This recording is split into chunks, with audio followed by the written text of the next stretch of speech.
I'm glad that CF Moto has come out with this. I absolutely love combing through all the stuff and figuring out all the technology and everything that they put into it.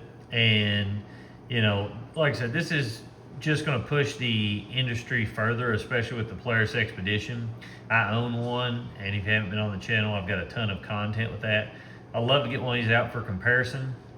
But there's some little things and some comments that you guys have made, and I was going to go over those today. And so right now, this machine, one of the comments was asking about a stator or an alternator. Now this machine has a stator in it currently, which runs off the motor, so there's no alternator in it. So if you're going to add a ton of accessories to this, you might want to put them in ChatGPT and see. It's a 900 watt stator, and so basically for it to charge, anything that you're doing, it's not going to be as good as an alternator. So, but this isn't an HVAC model, and I know on the Expedition that the higher end models have an alternator and the lower end models have a stator. So they're probably going to do the same thing with this when they do the HVAC system or the cab version with an air conditioner and everything. They'll probably put an alternator on it and still have the stator in the motor, which is great. But right now, currently, if you're going to buy one of these, like I said, you can go to ChatGPT. That was just one of the questions that someone had asked. But you can go to ChatGPT, put that in there, and tell it the things that you're using. LED light bars and stuff like that, as long as you're not putting something massive on there, you'll be just fine with it. And I've seen that they had a couple of accessories already for this. And I think one of them was a light bar, also a plow, your rear cargo thing and stuff like that. Now, another question was as far as the screen. And I'm gonna go over all the features that I've seen on this screen. It actually does some really cool stuff that I've not seen anywhere in the industry. And also this rear locker, I was wrong on it the other day, but I'm gonna go over that. This does not have Android Auto as far as I've seen. It's only a Apple CarPlay. So if you're an Android Auto fan, you're gonna have to figure out something else if you're wanting to use it to adapt it to the screen. I don't know if there's an app that converts it over or whatever. Android is pretty cool about doing that stuff. But for right now, this works with Apple and not Android. I feel like maybe that'll be a future thing. I'm not really sure. But this screen, I wanted to show you a few things that I've found in the screen that it does. So if we go to the screen features that I've found on here, if you look here, let me blow this up so you guys can see it bigger. So if you look at this, you can see your odometer, your average speed here, your voltage, your coolant, and then you've got warnings and stuff over here for like DTCs and stuff. And then you can see down here, you've got all these little icons that are shown that you can quick click, like your settings, your Apple CarPlay, music, and then you've got a little 4-post icon that'll pop up and it'll give you more options. And then also you've got the little icon. They have done a phenomenal job with how they've set this up, and you'll see in the next couple of pictures what I'm talking about. But just really neat. Now if you look here, you've got the same thing, but you can see closer at the bottom. And the other day, I didn't know if it had a turf mode or a one-wheel lock. It has that and everything else. So right here, you've got your lock, unlock, and then you've got your rear locker in the center. You've got 2-wheel drive, 4-wheel drive, and then you can put it into rear, where you can unlock one wheel and just drive on turf in that. So that's really nice that they've got all that. And then you've got your winch right here and an auxiliary, and then you've got 2 more auxiliaries on the side. Let's see if I can get this to scroll up. But there you go, you can see them on the bottom there in your auxiliaries. There's also a bus bar in this, kind of like Polaris has for their ride command and stuff. and it has the switches at the top already pre-wired in it. So here's another thing. Look at this. They've got your pitch and everything on there, so it has the sensors to feel your pitch and all that in the screen, which I really like because, you know, for if they say, hey, this machine's, when you're doing videos and stuff, you can show the pitch so people can see how far the incline is. Because usually when you're videoing, it does no justice to how the pitch and roll, like the terrain, you can't hardly see. But then you've got your coolant and everything up here. You've got RPM, speed, and altitude. So pretty neat. And I wonder if you can move these around and resize them to however you want. This, you can put any of the icons however you want or whatever's going on in the background. So that's nice. The next one, there's one more that shows your turbo and stuff. Let's see if I've got it.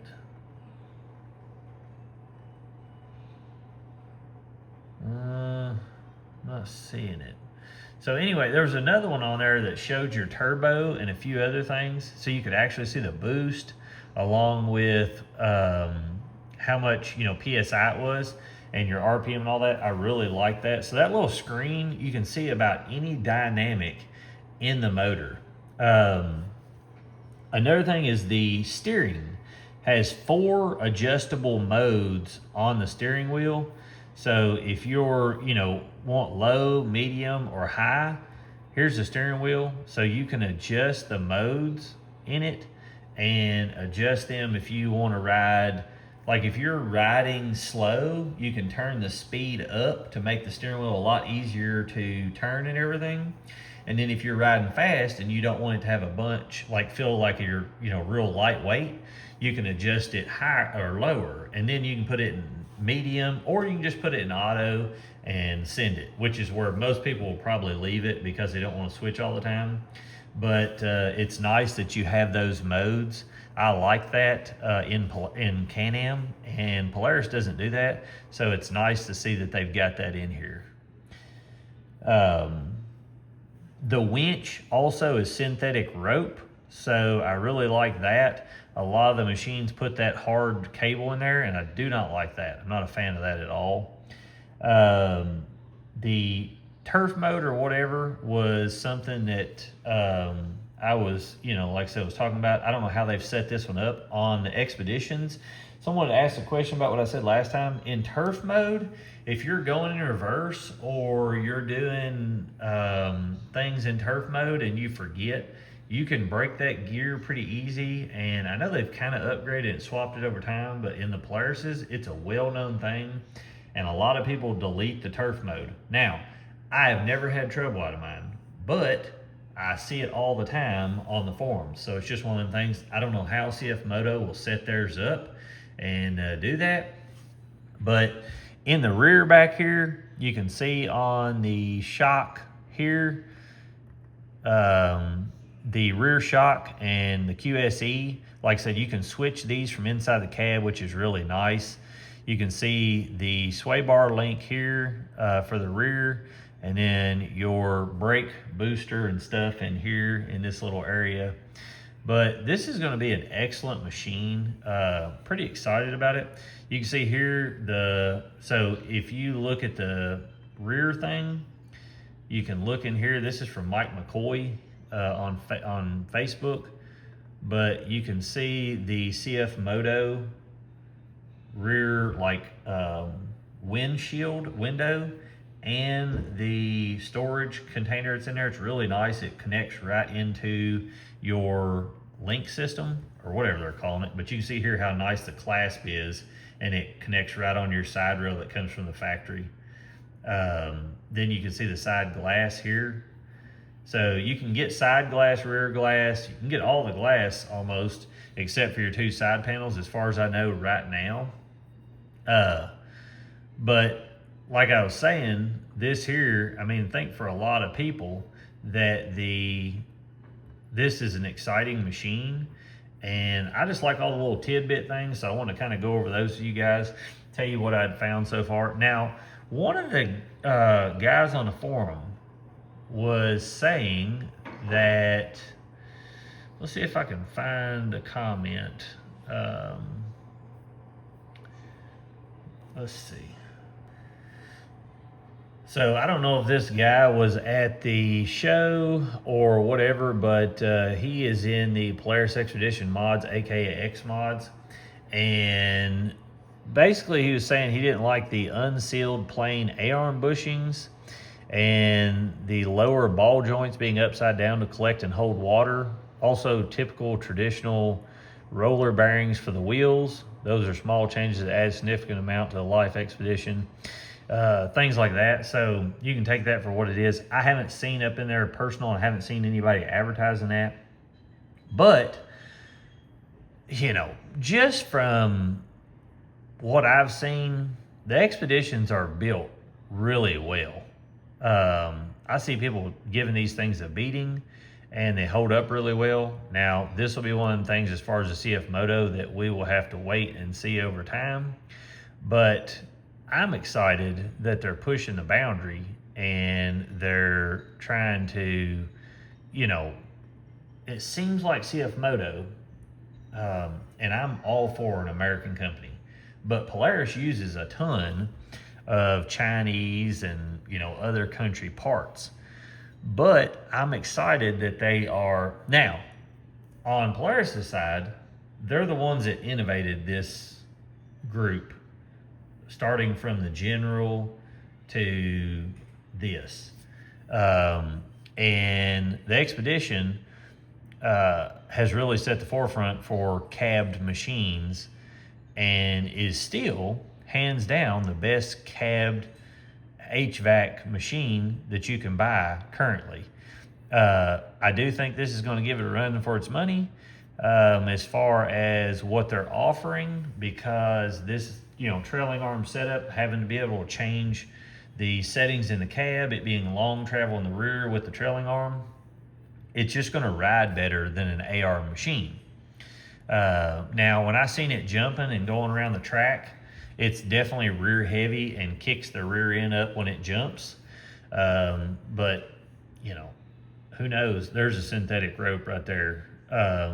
Who knows, as far as most people aren't tracking these machines, they're driving them through the woods. But it seems like, just looking at it, that the A-arms are pretty robust and, you know, thick. Now, I can tell you that this bottom one isn't as thick as the Polaris Expedition, but we'll just have to see when it comes from the factory, or when it comes over and people are able to get their hands on it. There's the watts, 900 watt stator that I was talking about. And the only other thing, let's see if I can go down here and find, I was just looking at the additional things that it had on there. I don't know where I found that at. Here was another thing on the screen. It says Mapbox trail routes and backup camera. So I don't know what Mapbox trail routes are, but the ride command is pretty handy. So if it has something like that, and like I was saying, it has a Jolt Link bus bar, so you can go ahead and hook accessories up. I don't know what size batteries in this, like if it's a car battery or a little battery. Hopefully they've got a car battery in this. That is one nice thing about the Expedition. It has like a legit car size battery that works really well. Another thing that I like, and I hadn't seen anybody showcase this yet, but talking about the HDPE skid plates and the aluminum bash plates that are already on the bottom and the sides. So that's gonna be pretty nice if they're, you know, thick from the factory. But anyway, I just want to put this out there and kind of give you guys some more of that info that I'd found. Hopefully that helps some of you in your deciding and decision making. I'll try to answer any other questions or get any other info I can as we go. But these should start trickling out. I'm gonna guess probably the end of the year or early next year. But there isn't an HVAC edition, so if you're waiting on that, you're gonna have to go with an Expedition. And like I said, it would blow my mind if Polaris didn't do some upgrades to the Expedition for the 2028 and release them halfway through 27 to, you know, pull some more people back. Because with 154 horsepower, adjustable shocks, trailing arm, the interior, there's just a lot of things on this machine. Bead locks from the factory. I don't like that they're 14 inch. The bead lock, the wheel is 14 inch versus a 15 inch. But it is, I mean, a lot of what everybody asked for in the Expedition. This machine, the real thing that I, don't like as much is it's a 4-seater unit, versus a 5. And, just other little things that are unseen. So until you can really see one in person and kind of do some judgments on it, but it's a sweet looking machine. I think they did a good job. I think a lot of people are going to jump ship, especially if Polaris don't do anything to change it.